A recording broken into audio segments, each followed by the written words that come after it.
우리가 지난주에 베드로의 신앙 고백을 살펴보았습니다.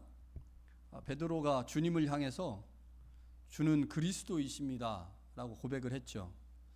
이 고백은 그 고백 자체로 볼 때 위대한 고백입니다. 우리도 베드로와 같이 예수님을 그리스도로 고백하는 삶을 살아야 하죠. 그러나 베드로의 신앙 고백 이후의 상황을 고려해 보면 베드로의 고백은 완성된 고백이 아니라는 점을 우리가 알 수 있습니다. 베드로는 예수님을 메시아로 보기는 했지만 아직 고난받는 메시아로는 보지 못하고 있기 때문이죠. 다시 말하면 베드로가 주님을 보고 있기는 하나 흐릿하게 보고 있습니다. 주님을 흐릿하게 보는 제자는 주님이 가신 길을 따라갈 수 없습니다. 왜냐하면 제자는 자신이 보는 만큼 따라가기 때문이죠. 여기서 우리에게 중요한 문제가 하나 생기죠. 우리가 예수님을 어떻게 보느냐가 예수님을 어떻게 따르냐를 결정한다는 겁니다.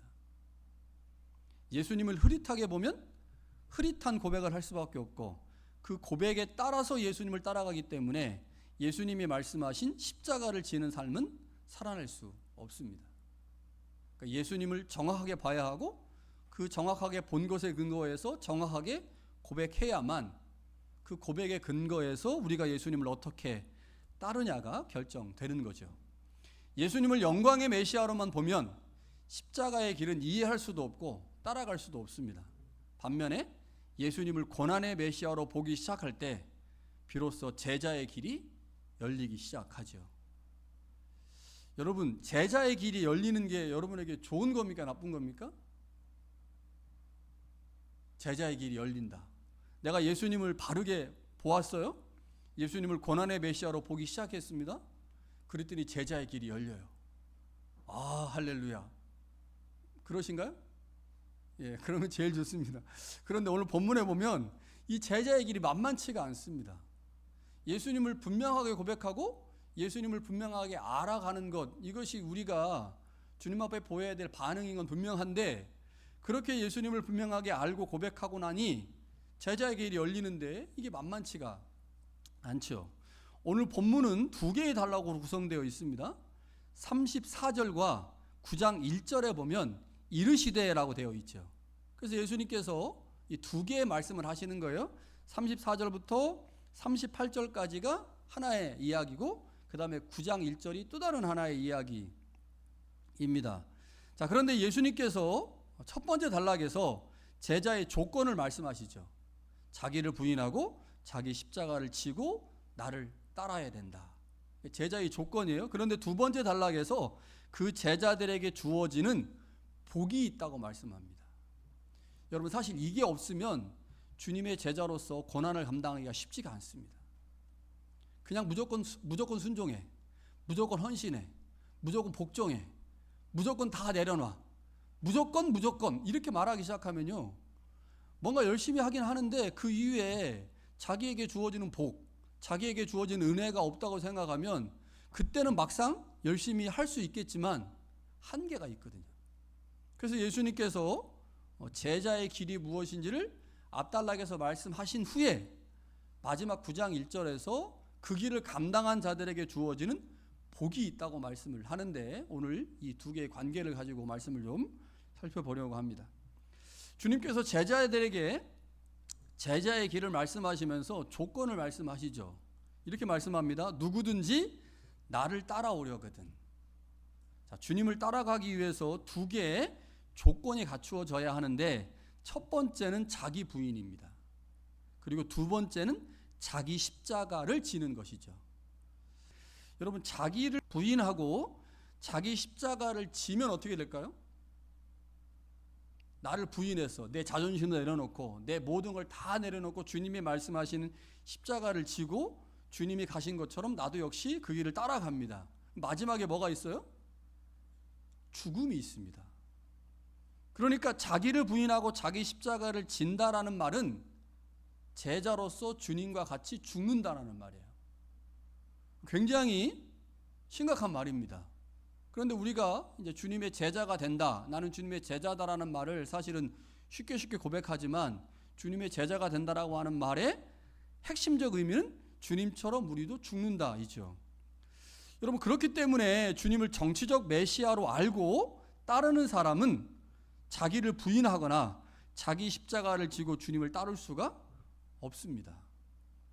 주님을 정치적 메시아로 인식한다라고 하는 말은 주님 때문에 내가 덕을 본다는 말이에요.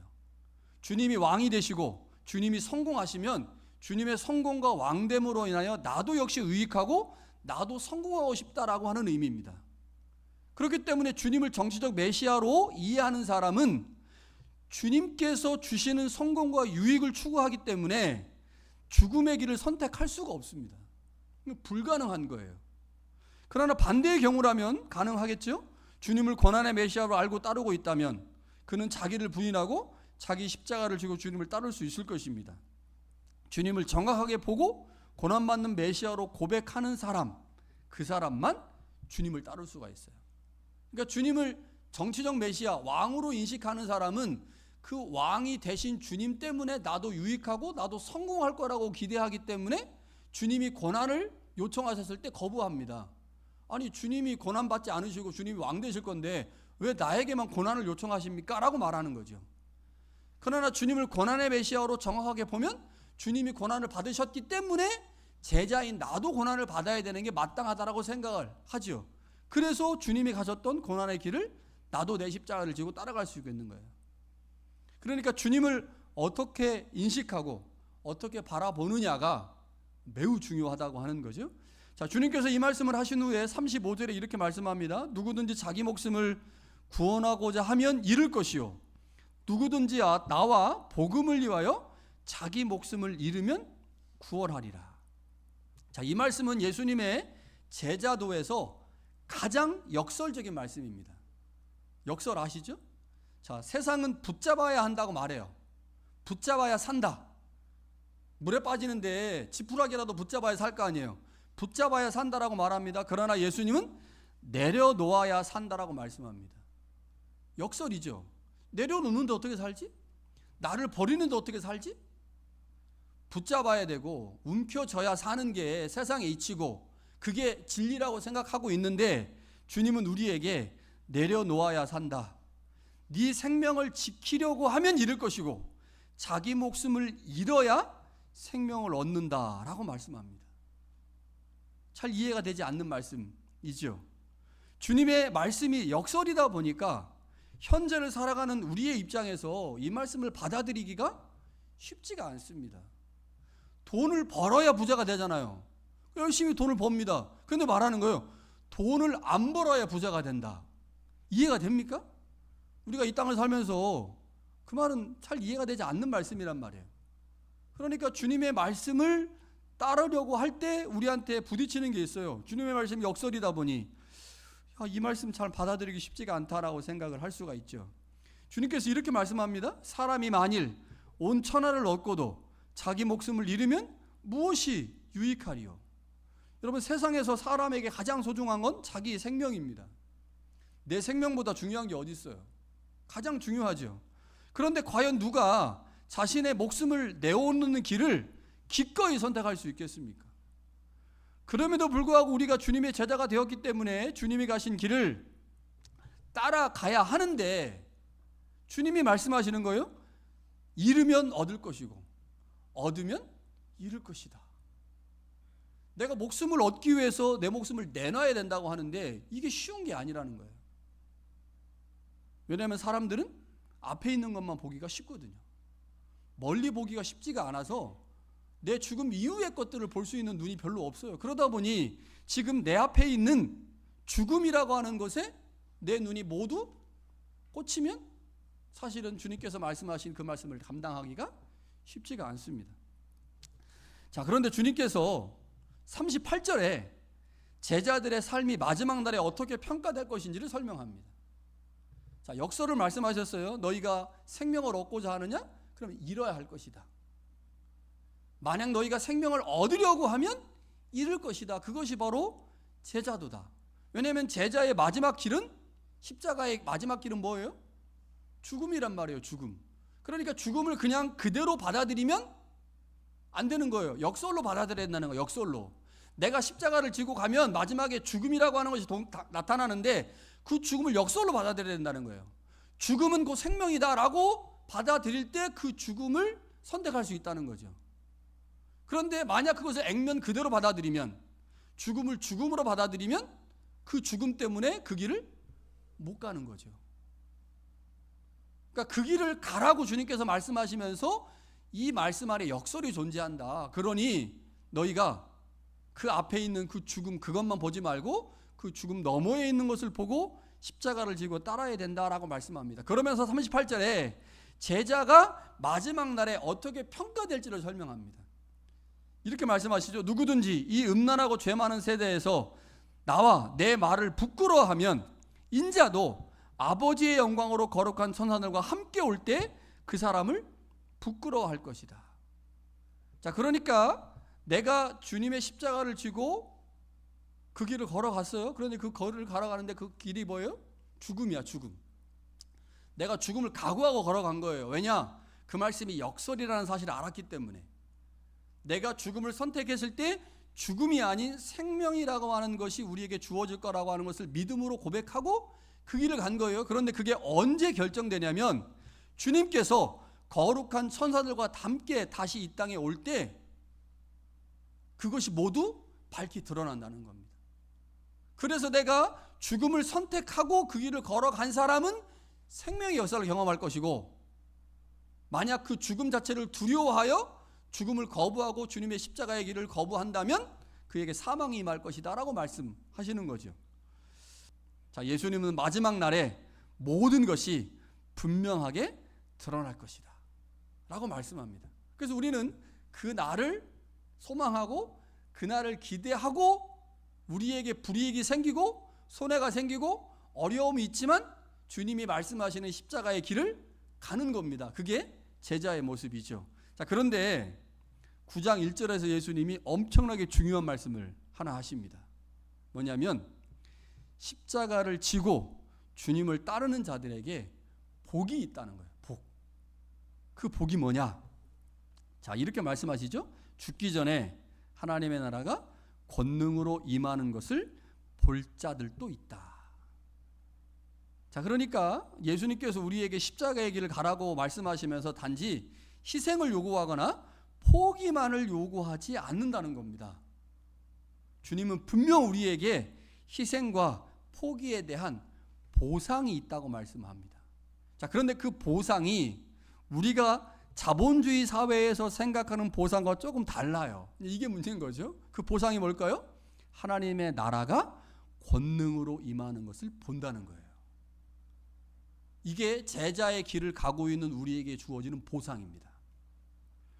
자, 여기서 우리가 이 말씀을 이해하려면 하나님의 나라가 권능으로 임한다라고 하는 말의 의미를 밝혀야 되는데, 제가 여러 책을 찾아보고 학자들의 견해들을 살펴보니 이 하나님의 나라가 권능으로 임한다라고 하는 것에 대한 해석이 굉장히 다양하더라고요.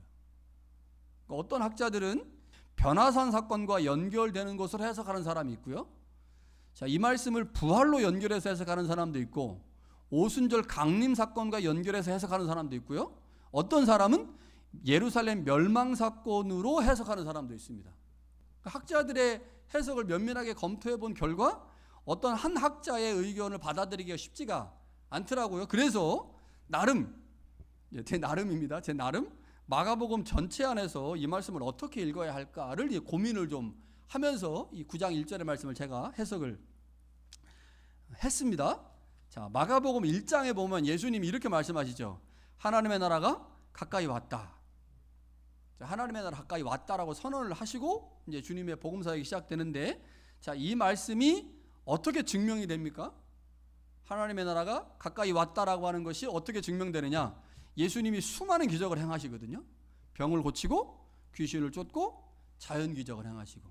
그러니까 이러한 여러 가지 기적을 통해서 하나님의 나라가 가까이, 하나님의 나라가 삶의 현장에 도달했음을 주님이 보여주셨습니다. 그래서 예수님이 행하신 기적들, 이것이 우리에게 중요한 이유는 하나님의 통치와 다스리심이 우리 삶의 현장에 나타난 사건들이기 때문에 중요한 거죠. 자, 제자들은 이미 그러한 하나님의 나라가 능력으로 역사하는 것을 경험했을까요? 못했을까요? 경험했습니다. 귀신 쫓는 거 봤고요. 병 고치는 거 봤고요. 오병이어 칠병이라고 하는 기적을 이미 경험했죠. 그런데 문제는 제자들이 그 권능의 의미를 바르게 이해하지 못한 거죠. 그래서 그들은 기적은 보았지만 그 기적이 가리키는 메시아는 못 봤죠. 그래서 하나님의 능력을 경험했지만 그 능력이 어디를 향해 있는지를 알지 못한 겁니다. 그러니까 예수님이 마가복음에서 기적을 행합니다. 병을 고치고 귀신을 쫓고 자연 기적을 행해요. 자, 그 기적을 행하시는 이유가 뭐예요?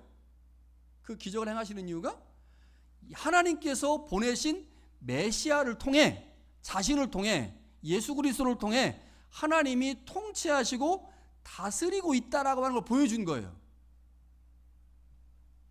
자, 하나님이 메시아를 통해 하나님의 백성들을 다스리고 통치하고 있다는 사실을 보여준 거죠. 그러면 그 기적을 경험한 사람들, 경험한 제자들은 무엇을 경험하게 되는 거예요? 아, 하나님이 정말로 우리를 다스리시고 통치하시는구나. 그런데 예수님께서 마지막에 십자가를 지심으로 우리의 죄의 문제까지 해결하실 때 하나님의 온전한 통치가 우리 가운데 임하는구나. 그래서 예수님의 기적이 하나님의 다스리심을 보여주는 표지지만 이것이 온전한 게 아니고 십자가를 통하고 부활을 통할 때 온전한 하나님의 다스림과 통치가 임할 거구나라는 걸 이해하는 게 온전하게 이해하는 거죠. 우리는 그렇게 이해하고 있습니다. 성경을 통해서. 근데 제자들은 지금 어디에서 막혀버렸어요? 예수님의 존재에서 막혀버렸어요.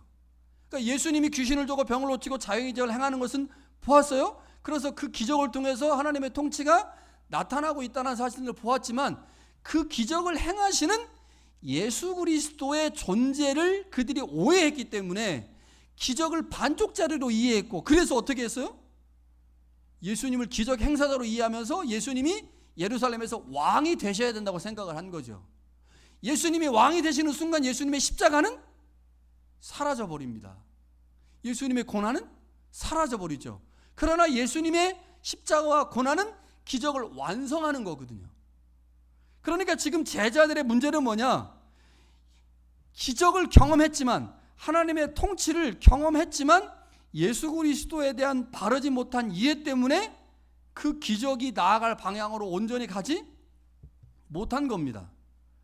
자, 그런데 예수님께서 9장 1절에 제자들에게 다시 이렇게 말씀하시는 거예요. 하나님의 나라가 권능으로 임할 것이다. 너희가 너희 십자가를 지고 나를 따르면, 너희 십자가를 지고 죽음을 선택하면 그 죽음을 선택한 너희들에게 하나님의 나라가 권능으로 임하는 것을 볼 것이다. 자, 그렇다면 여기서 주님께서 말씀하신 하나님의 나라가 권능으로 임한다라고 하는 말은 표면적인 병을 고치고 귀신을 쫓아내는 표면적 기적을 의미하는 것은 아니겠죠. 왜냐? 제자들은 이미 병을 고치고 귀신을 쫓아내는 능력을 보았기 때문에. 이미 본 사람한테 하나님의 나라가 권능으로 임하는 것을 너희에게 볼 것이다 라고 왜 말씀하시겠어요? 그러니까 주님께서 이미 제자들이 하나님의 나라가 권능으로 임하는 것을 보았지만 그 권능이 임하는 그 현장에서 제자들이 지금 봐야 할 것을 보지 못했기 때문에 주님께서 다시 말씀하시는 거죠. 자, 그렇다면 주님께서 말씀하신 이 하나님의 나라가 권능으로 임한다라고 하는 말은 마가복음에서 보면 궁극적으로 예수 그리스도의 십자가와 부활을 통해 나타나게 되는 하나님의 권능을 의미하겠죠. 그러니까 제자들은 지금 주님의 하나님 나라 권능을 보았지만 그 하나님 나라 권능에서 제자들이 미스한 것, 놓친 게 뭐냐? 예수의 십자가와 부활이란 말이에요. 그러면 주님께서 다시 말씀하시는 하나님 나라의 권능은 예수의 십자가와 부활을 통한 하나님의 권능이죠. 마가복음이 예수님의 십자가와 부활을 통해서 우리에게 뭐를 말씀하려고 할까요? 십자가를 통해 죄와 사망이 무너지고 부활을 통해 예수 그리스도가 참된 그리스도로 확증됨으로 이제 하나님의 나라, 즉 하나님의 통치와 다스리심이 예수 그리스도를 통하여 우리 가운데 온전하게 실현될 것이다. 이게 마가복음이 말하고 싶은 복음의 핵심이거든요. 그러니까 지금 주님께서 말씀하는 거예요. 너희가 십자가를 지고 나와 같이 너희가 죽음을 선택하고 고난을 선택하면 하나님께서 너희들에게 하나님의 나라의 권능을 보여주실 건데, 그때 십자가와 죽음을 통해서 하나님의 권능이 우리 가운데 임할 때, 아, 하나님의 나라가 이런 것이구나. 하나님이 우리를 다스리시고 통치하신다고 하는 것이 단순히 병을 고치고 귀신을 쫓는 능력을 우리 가운데 보여주심으로 하나님이 능력이 많으시다, 혹은 예수님이 능력이 많으시다라고 하는 것만을 보여주는 게 아니라, 하나님께서 우리의 진정한 아버지로 우리의 죄의 문제와 사망의 문제를 해결하시는 진정한 하나님의 모습이 무엇인지는 결국 십자가의 길을 걷는 자들에게만 드러나는 복이다. 이게 예수님이 지금 제자들에게 하고 싶은 말씀인 거죠. 그러므로 예수님이 말씀하신 하나님 나라가 권능으로 임한다고 하는 것은 놀라운 기적을 더 많이 보여주겠다는 말이 아닙니다. 놀라운 기적을 더 많이 보여준다는 말이 아니라 십자가와 부활을 통해 하나님의 통치가 그때서야 비로소 너희들 가운데 온전히 임하게 될 것이다. 그게 진짜 제자가 경험하게 될 복이다. 하나님의 나라가 권능으로 임한다, 귀신 쫓고 병 고치고 능력 행하고, 이야 예수님 대단하네, 이게 아니고 예수 그리스도의 십자가와 부활에 내가 직접 동참하고 난 후에 기적을 보니, 하나님의 능력을 보니, 아, 하나님이 정말 나를 다스리는 게 이런 거구나, 내가 정말 복을 받았다는 게 이런 거구나라는 것을 알게 된다는 거예요. 그래서 주님께서 제자들에게 하나님의 나라가 권능으로 임한다라고 하는 병 고치고 귀신 쫓는 이야기를 십자가를 지는 제자의 삶 이후에 다시 말씀하시면서 그 제자의 길을 통과한 자들에게 주어지는 복, 그게 바로 하나님의 나라의 권능이 임하는 것을 본다는 거죠. 여러분, 말씀을 한번 적용해 봅시다. 우리 안에 주님을 따르고자 하는 마음이 있습니까? 어떻습니까? 여러분, 예수님의 제자가 되고 싶습니까? 주님의 제자가 되고 싶은 마음이 있죠. 그렇다면 그 일을 위해서 우리에게 필요한 게 뭐예요? 필요한 거? 자, 결과와 행위를 통해서 보면요, 우리 안에 자기 부인과 자기 십자가를 지고 있는지를 살펴봐야 되겠죠. 자, 주님이 두 가지 조건을 제시하셨잖아요. 너희가 나를 따라오려거든 자기를 부인하고 자기 십자가를 져라. 그러니까 내가 지금 나를 부인하고 있고 자기 십자가를 지고 주님을 따르고 있는지를 보면, 아, 내가 지금 주님의 제자가 되고 싶은지 그렇지 않은지를 확인할 수가 있습니다. 자, 그러나 보다 근원적인 동기의 관점에서 본다면 우리가 주님을 어떻게 보고 있는지를 점검해야 되죠. 왜냐? 따름의 문제는 뭐에 의해서 결정돼요? 봄의 문제에서 결정되거든. 내가 예수님을 어떻게 보고 어떻게 이해하고 고백하느냐가 따르는 문제를 결정하기 때문에, 자, 우리가 결과와 행위를 통해서 나를 점검할 때는 내가 나를 부인하고 있는지, 자기 십자가를 지고 있는지를 통해서 내가 주님을 지금 따르고 있는지를 확인할 수 있습니다. 그러나 또 다른 측면에서, 동기적 측면에서 본다면 내가 지금 주님을 제대로 고백하고 있는가, 내가 예수님을 주님으로 고백하고 있는가, 그리스도로 고백하고 있는가, 그 고백을 점검해 보면 내가 지금 제대로 따르고 있는지 안 따르고 있는지를 알 수 있다는 거죠. 보는 것은 따르는 것을 결정하기 때문입니다. 자, 그런데 십자가를 지는 것이 누구에게 쉬운 일이겠습니까? 십자가를 지는 게, 십자가를 지고 간다고 하는 것은 고통을 감수하는 거죠. 때로는 손해를 감수해야 합니다. 사람들의 오해를 받기도 합니다. 예수님을 따른다는 이유 때문에, 십자가를 진다는 이유 때문에 부끄러움을 감내해야 될 때도 있어요. 세상의 가치와 반복되는 길을 걸어야 하기 때문에 여러분, 이 십자가의 길은 외롭고 부담스럽습니다. 그래서 많은 사람들에게 외면을 받는 길이죠. 우리도 역시 이러한 이유 때문에 자기 십자가를 지는 것을 두려워합니다. 여러분, 그런데 문제는 십자가 자체가 아닌 것 같아요. 문제는 우리가 무엇을 바라보느냐에 있는 것 같습니다. 무슨 말이냐? 우리가 십자가를 질 때 그 과정의 고통과 그리고 마지막에 있는 죽음만을 보면 십자가 못 따릅니다. 십자가를 지는 것 자체가 어마어마한 고통이잖아요. 그리고 마지막에 뭐예요? 죽음이란 말이에요. 그런데 이것만 봐가지고 어떻게 우리가 십자가를 지겠습니까? 십자가는 두려움의 대상이죠. 그래서 못 따릅니다. 그런데 주님께서 우리에게 뭐를 말씀하셨어요? 마지막 때에 내가 평가할 것이다. 그리고 내가 너희들에게 줄 복이 있다. 십자가를 통과한 후에 경험하는 기적과 십자가를 통과하지 않고 경험한 기적 사이에 차이가 있다. 십자가를 통과한 후의 경험, 그 경험 위에 세워진 기적이 하나님의 온전한 통치와 다스리심을 보여주는 표지다라고 말씀하시는 거예요. 그러니까 우리가 예수님의 십자가를 따르려면, 내 십자가를 지고 그 십자가의 길을 가려면 십자가만 봐서는 안 된다는 겁니다. 십자가 너머를 볼 수 있어야 돼요. 십자가 너머에 부활이 있고, 십자가 너머에 하나님의 나라가 있고, 십자가 너머에 아버지의 영광이 있음을 볼 수 있어야 합니다. 그래서 우리가 종종 어떤 얘기해요? 믿음의 눈이 필요하다, 이런 얘기 하잖아요. 믿음의 눈이 필요하다. 믿음의 눈이 뭡니까? 현재가 아닌 미래를 볼 수 있는 눈이죠. 이게 믿음의 눈이에요. 믿음의 눈이 뭡니까? 보이는 것이 아닌 보이지 않는 것을 볼 수 있는 눈입니다. 여러분, 제자에겐 반드시 이게 필요해요. 주님을 따르는 우리에게 믿음의 눈이 없으면 십자가만 보입니다. 십자가는 고통이거든요. 십자가는 죽음이거든요. 그래서 그 십자가를 지는 것에 주저주저하고 두려워합니다. 그렇게 돼서는 결코 십자가를 질 수 없죠.